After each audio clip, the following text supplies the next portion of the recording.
Hey everybody, this is the Sliders Review, and I'm here today to talk to you about John Musker, the original director of The Little Mermaid, is complaining that, Disney is putting like wokeness first before telling a compelling story.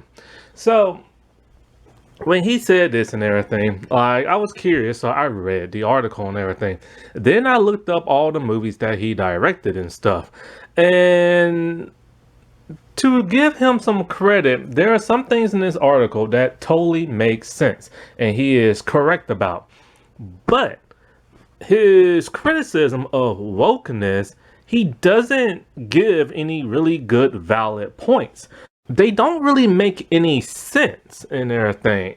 Now, in the article, he says, you don't have to exclude um agendas and stuff like that.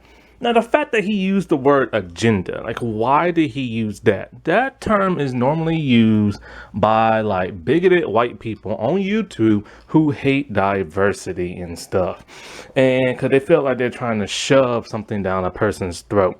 So the fact that he said that just makes me really wonder. I'm thinking to myself, what in the world is he talking about? Because like I've seen like a lot of the recent Disney live action movies, and yes, they are diverse because of Hollywood wokeness and everything by adding in people of color, but they're not telling a political message. They're not telling a woke message. They're not trying to shove nothing down your throat. So I don't know what this man is talking about, but when you look at him, he's old, he's white, and most likely he's probably just bitter. Because at first, I'm thinking to myself, yeah, Disney has some problems. I've criticized Disney, and yes, they have taken their wokeness and have not always done it correctly. Sometimes they have, and sometimes they haven't. But it's like sometimes they go too far. Like I said with The Little Mermaid and everything. It was an okay movie. It's fine. I've never been a fan of Little Mermaid other than the television series. And when it came to their diverseness of updating their white characters and stuff, they did tend to go a little too far with that, trying to like change everything and everyone and stuff. And it's like, you don't have to go that far. Just keep it simple and change some stuff here and there. So at first I thought maybe he might be talking about that.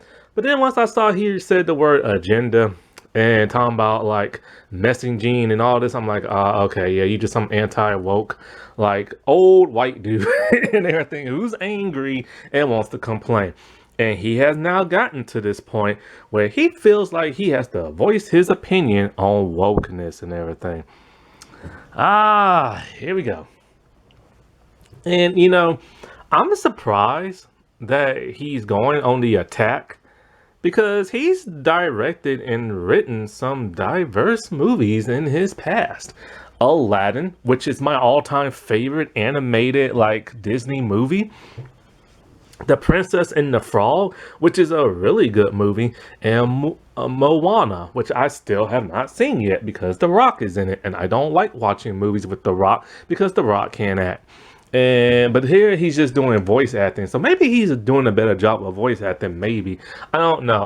I don't want to like risk it, but it's ironic because Aladdin and Moana, there's some controversy with those movies in the form of racism and stuff. And he wrote and directed those movies and stuff. Here we go again for the millionth time. Let's define woke, shall we? Because there are about 3 different terms for this. There is the original black slang term woke, which means black people are here in this country and we're being treated badly. We're not given the same benefits as say a white person. People judge us and everything. We're being hunted down. Police they scope us out and everything, and they falsely accuse us of stuff, things like that. And, and it's like, we want to be included too. We want you to wake up to our problems, our struggles, and everything. When we say that a black person is more likely to get shot than a white person, or a black person is more likely to get shot for doing absolutely nothing, you need to listen to us. That's the original term and phrase, and how, the original term in which it was used. Then Hollywood, doing like the Black Lives Matter protests and stuff, decided, okay, they're gonna come up, well, woke Hollywood. And that's where you have like more inclusion and everything, more diversity. Instead of seeing a television show or a movie that's predominantly white and maybe like a couple of people of color and their stereotypes, or like you'll have like an Asian or Hispanic person played by a white person. Instead, let's actually cast an Asian person or a Hispanic person. Let's include more races and stuff, so it won't have to be predominantly white. Let's include more like stronger female characters to be like heroes and stuff like that, other than the strong white male and everything. And let's add in some LGBT. That's the Hollywood version of it, the one that most angry white guys on YouTube be screaming about. Then there is the third term. And the third term is basically just some angry white racist person who doesn't like diversity, and they only want to see like white straight males in TVs and movies and all this other stuff, and talking about how the white man's getting replaced, and they gotta restore the patriarchy and all this other crap. So it has three different meanings. And of course, the third one, they ruined that phrase just like they ruined every other phrase. Like, you can't even tell somebody, oh, you people. Oh, you can't say you people to people, because that pisses them off, because white people have used it in a racial manner. Ugh. Sometimes you just gotta say that phrase, but you can't now. So those are the three different ways in which woke is used, right? And so he's not using it in the first way, which is, black people struggles and stuff like that.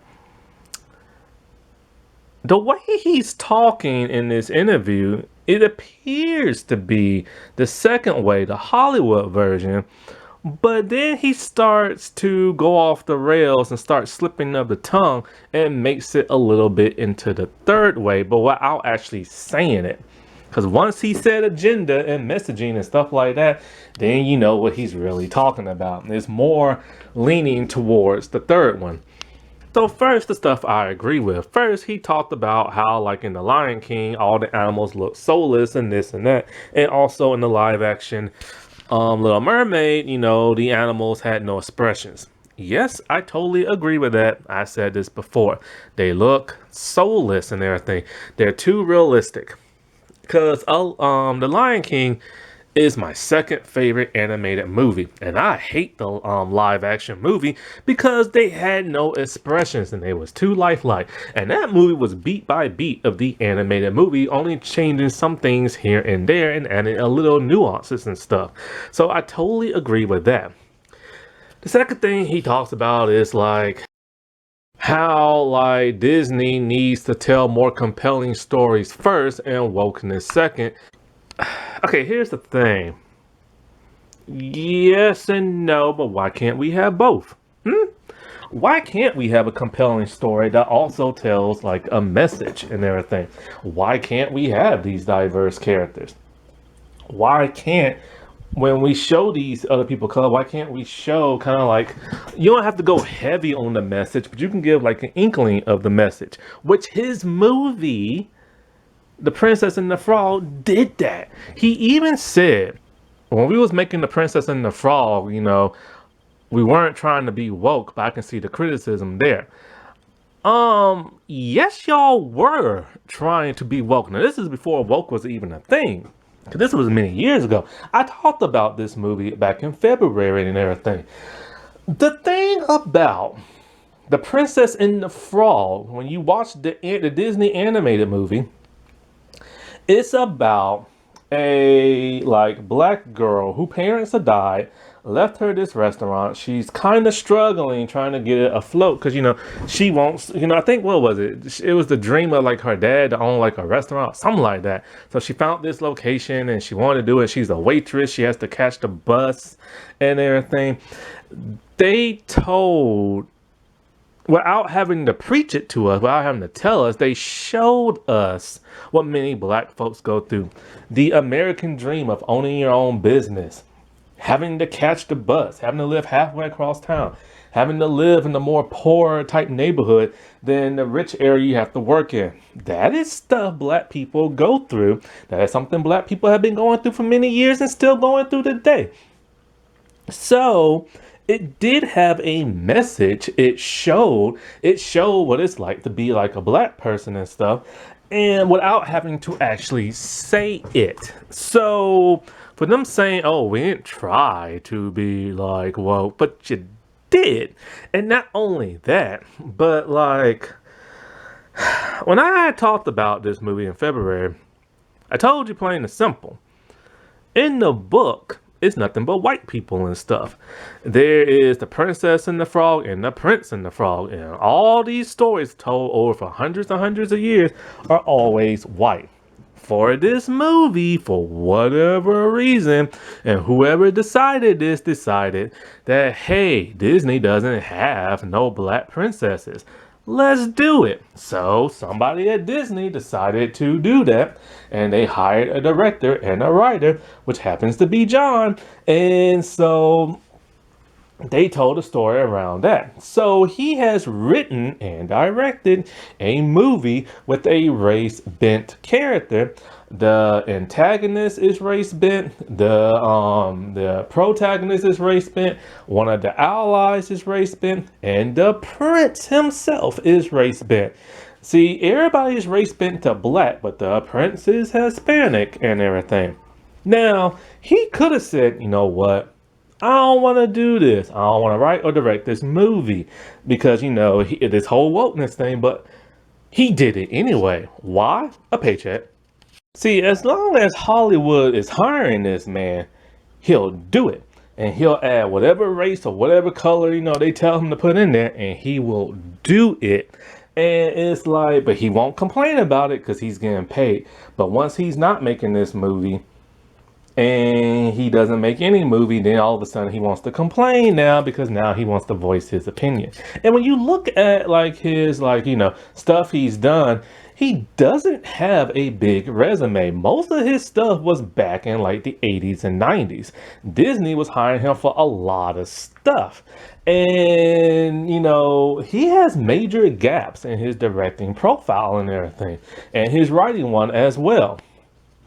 So it seems to be one of those type of, oh, okay, Hollywood's not banging down your door, so you want to be bitter and complain. Now, back to something that he said. And he said that, back in the day when Disney used to make movies, they would focus more on the characters, making you love these characters, and then they would tell a story after that.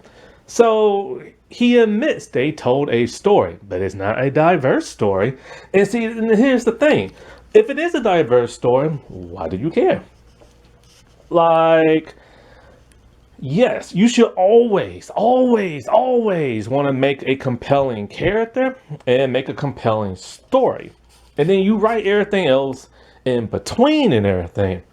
And yes, Disney has been on this woke machine where they're trying to add as much inclusion as possible because of the events that's happening in the world. The world is changing once again. And that's all. And it's but the thing is that sometimes they go a bit overboard with it sometimes. And they try to change everything, or they try to add everything. You don't have to add everything, for it to be diverse. And the reason why they're correcting this is because Disney is very white. Disney animated movies from the past were very white. Their Disney afternoon shows were very white. Disney Channel shows were very white.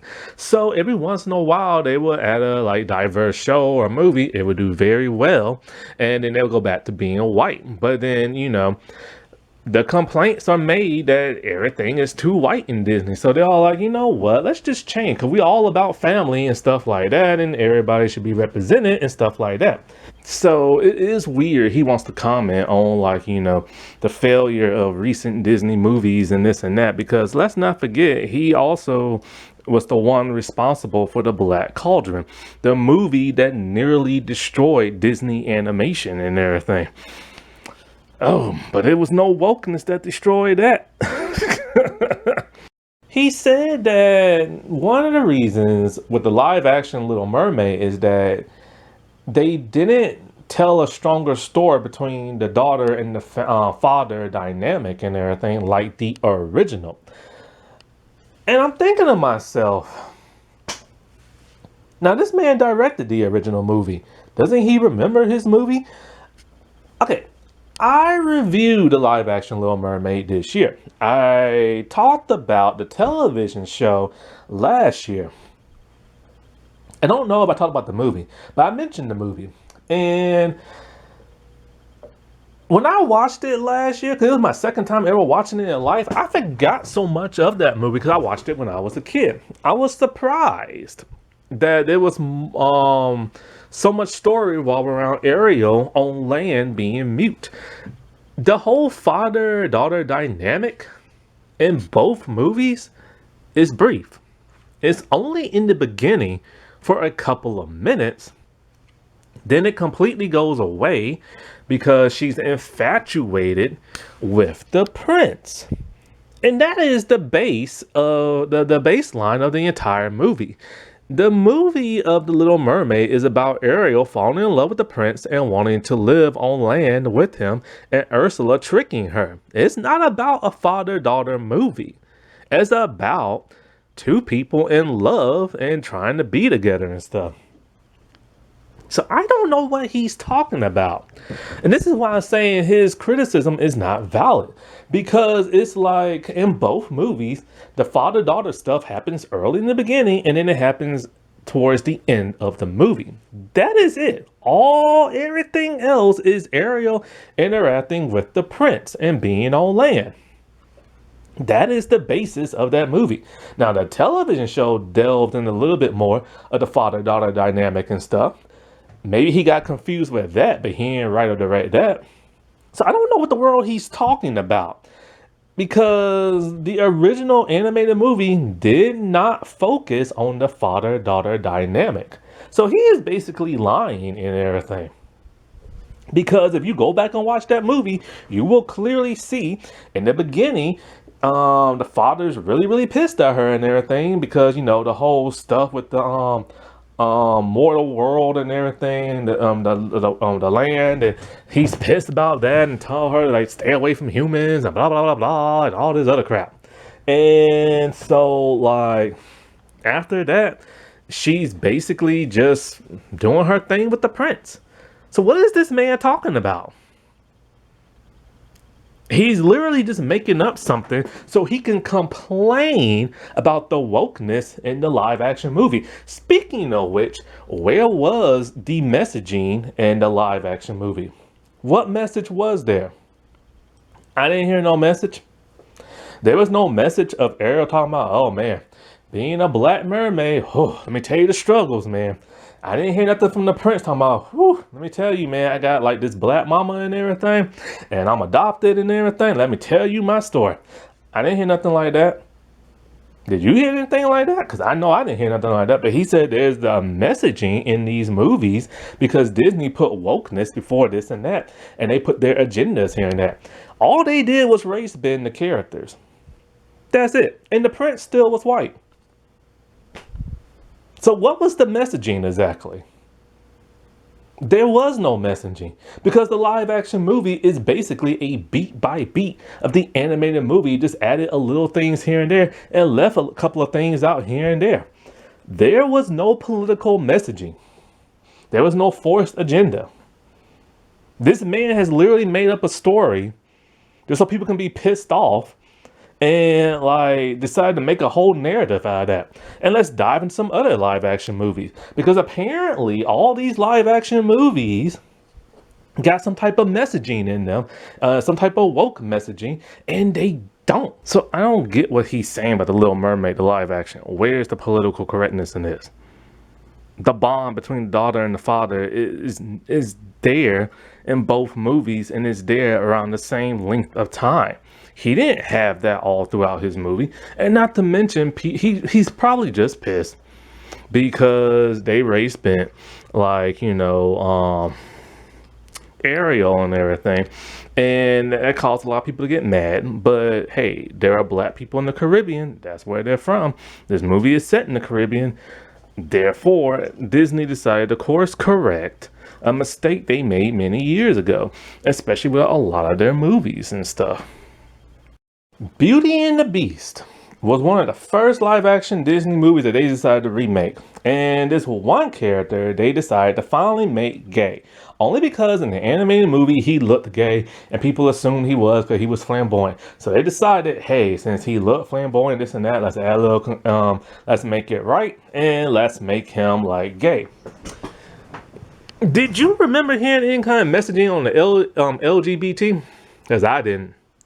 Did you hear him talking about, oh man, the struggles of being a gay man? Let me tell you, I didn't hear that. Did he try to convince anybody to be gay? Nope. So what's the messaging here? There was no messaging here. Now we could talk about the Stockholm Syndrome messaging in both the animated and the live action movie.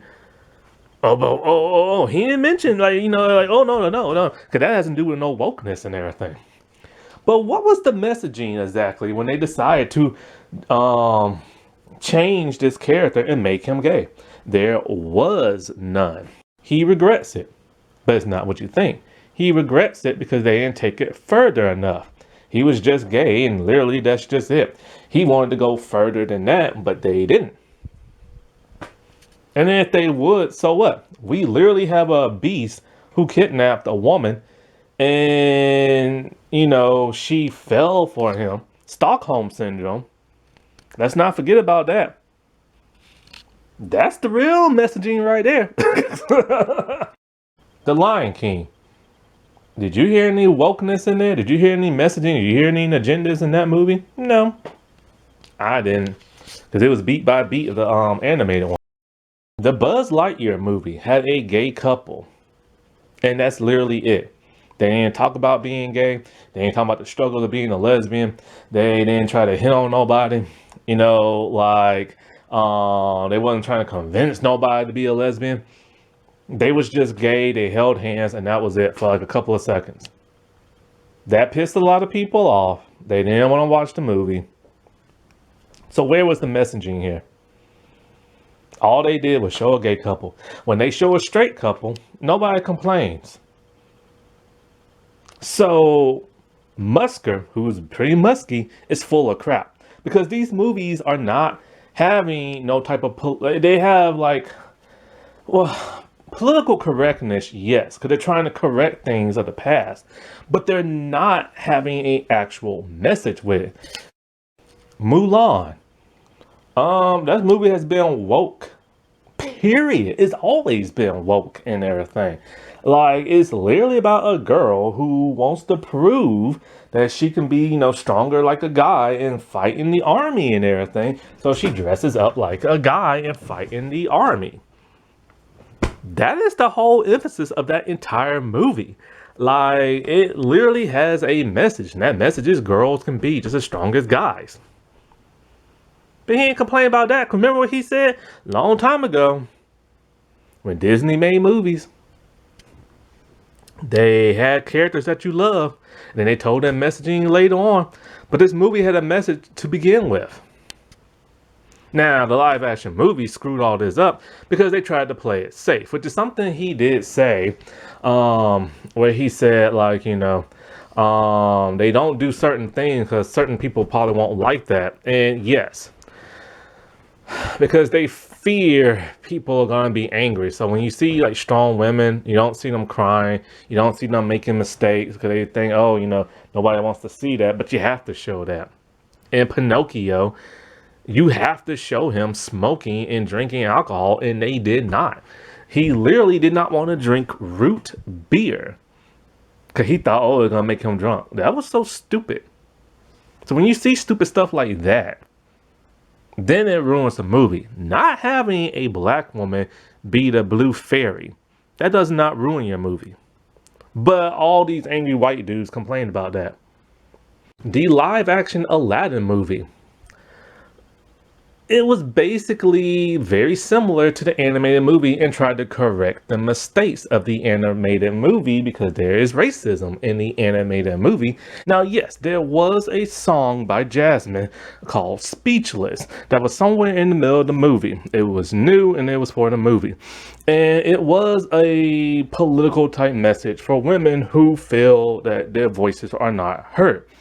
What is wrong with that? There was nothing wrong with that. And when you look at the Jasmine character, yes, she was like, pretty much told what to do and how to do it in the first movie, being told who she should marry and stuff like that. Even if it's like a grown man, she had no say, no voice of her own, despite being very like defiant and everything. So this is what that song was about, but apparently, oh no, it's a political message, and they need to put that second instead of putting it first. It was put second and everything, because it was just one little song in the middle of the movie. And speaking of the animation, because the first Aladdin movie is basically just about like Aladdin.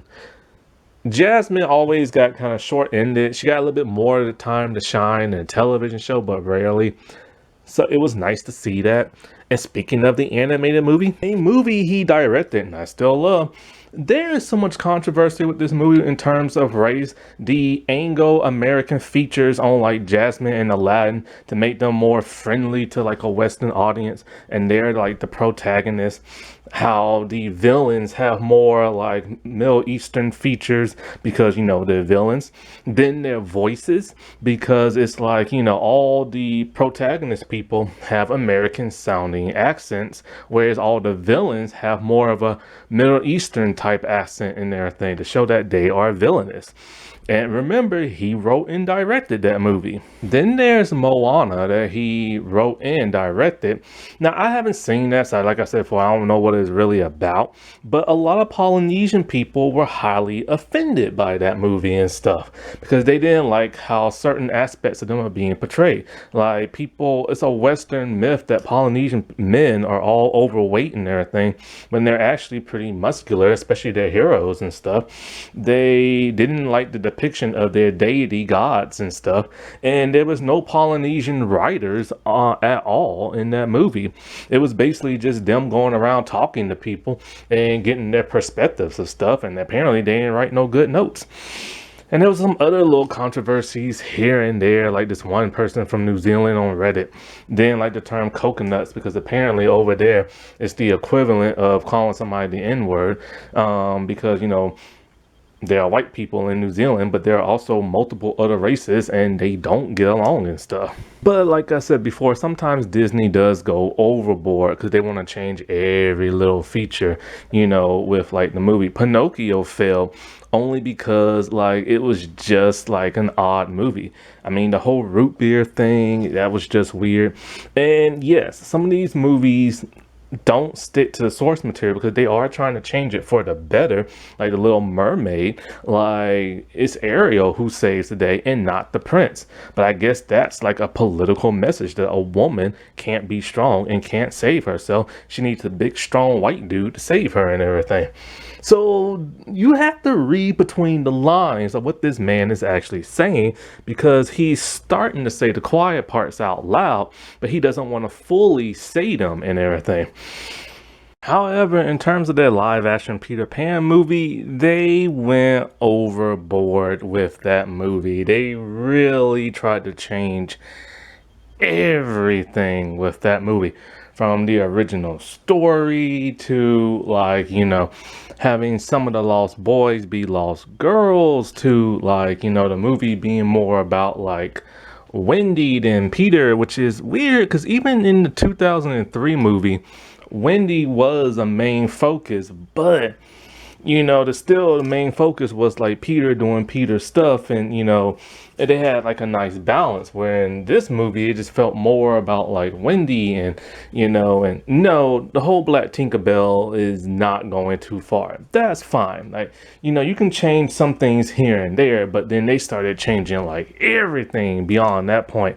It's like they had the Black Tinkerbell, then they had the female Lost Boys, well, technically Lost Girls. Tiger Lily, had a bigger role, which I didn't mind. It's just like she felt kind of shoehorned in and everything, and it would have been nice for her to interact with Peter, and then like it's just it didn't feel like Peter Pan's movie and stuff, and they just went like you can tell with that one they like was you know trying to change some things, but they changed too much, along with the actual like story and everything being modified and stuff. Because I've already like gave my complaints about that movie, about why it's important for Wendy to be like the sole female character, the mother figure. Because then what's the point of Wendy if he already had female lost girls and everything? But let's shift gears for a second. Look at some movies that are extremely woke and made over $1 million or $1 billion. Barbie and Black Panther. Both those movies were extremely woke, and yet they did extremely well. And one is from Disney and everything. So it is not diversity and it is not wokeness that goes around killing like these movies. It is sometimes when companies go overboard with throwing too much in there and hiring people who can't write, who can't direct, and can't act. And most of these people that they hire, it's their first time doing something this major, is because they don't get much work in Hollywood because it goes to all the white people and stuff. So look at the movies The Fall Guy and that of Mad Max Furiosa. Both movies have two leads that are white. One's male, one female. Yet, these movies didn't do too well at the box office and stuff. Where's the wokeness, huh? So, you have those like, anti-woke mob people who always say, well, at the movies, a movie's gonna fail if there's wokeness and blah, blah, blah, and messaging and stuff like that. Yet this movie has two white leads. So their whole thing is only wokeness can destroy a movie, yet there's none here. But of course, they had to find some way to complain about this movie. So what did they do? Complained about the female. See, told you they don't like women at all. They only like straight white men. Think about it. So I don't understand him with this whole political messaging thing. Yeah, they will insert a gay guy here, a lesbian couple there, a strong woman here. But when they insert a strong man or a straight couple, nobody complains because that is the norm. But it is not. But see, when they do add that stuff, it irritates some people because people are bigots and everything. They don't want to see diversity. So because of that, they don't want their kids to see it. They don't go spend no money to go see it. And so, like, in a way, it does kind of ruin Disney because all these, like, bigoted people are like, well, I don't want to see that in my child's movie and everything. Why this person has to be race bent, even though there are black people in the Caribbean, and that's where the Little Mermaid is set, and there should be whatchamacallit, black people in there. But that's just how people are. And so because of that, it has led Disney to kind of like dip down in their ticket sales and stuff. And yeah, you do need compelling characters and stuff, because one problem with the live action stuff, they're kind of stale in terms of personality, like the people and everything, because they play it too straight lace and everything. They forgot how to have fun, and that's the problem. But that's the problem with adapting animation. What's in animation is okay for animation, and you can't necessarily duplicate that for live action because it will look and feel weird. And times are changing. Like, animation has even changed. Look at Young Justice. It is so deep with like people's struggles and mentality and mental capabilities and everything. Something you would have never seen in a superhero cartoon in the past. And that is because times are changing. And more animated series are starting to be like that, like Invincible and stuff. So times are changing. He doesn't want to move forward. He just wants to stay back in like the glory days of the 90s when he was actually relevant for Disney and stuff. Alrighty, well, I'll talk to y'all later. Bye.